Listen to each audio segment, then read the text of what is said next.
Luzon Field Unit, PNP Anti-Cybercrime Group at Libertera Police. Bakay nilang pasukin ang isang bahay sa Pasig City kung saan naninirahan ng isang 42 taong gulang na si Marjorie. Hindi niya tunay na pangalan.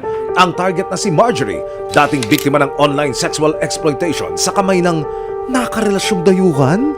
Nung nag-uusap kami, parehong may care sa isa't isa. Nagtatanong siya sa akin, may bigas pa ba kayo? Magtatanong siya sa akin na may gamot ba nanay mo? Pag may pagkain ba kayo? Lahat siya nag-aasikaso. Pero ang pagiging matulungin ng dayuhan, may nakaamba palang panganib sa kanya. If you don't mind, gano'n ang approach niya. Can you send me your freaks? Pero walang ahap lang.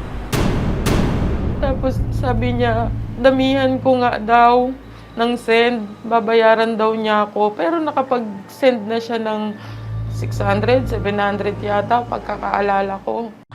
Nagsimula raw ang kanyang kalbaryo nang maghiwalay sila ng kanyang kinakasama noong 2021. Pare-parehong walang trabaho, walang kita. Parang mga pagod na gano'n ang sitwasyon sa bahay. Nai-stress na siya sa sitwasyon namin, tas ilan kami ang pinapakain niya. Ang sinasapit na hirap, umabot na raw sa puntong wala na siyang mapakain sa kanyang mga anak. Mapahingi akong ganito na hindi ko maibigay. Ang sakit sa nanay noon. Sabi ko na, kung nagugutom ka na, tubig muna. Tapos, pag naglalaro siya, maya't maya siyang kumukuha ng tubig. So, naisip ko siguro nagugutom na yung anak ko. Pero makalipas ang 6 na buwan, ang inang kumapit sa patalim, siya ng target ng mga alagad ng batas. She is a mother, a mother ng 3 kids. Allegedly, na-exploit niya yung 3 kids na sarili niyang anak. Then, binibenta niya ito sa 2 foreign nationals.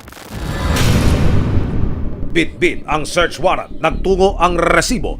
PNP, WCPC, PNP ACG at Libertera Police sa Pasig City.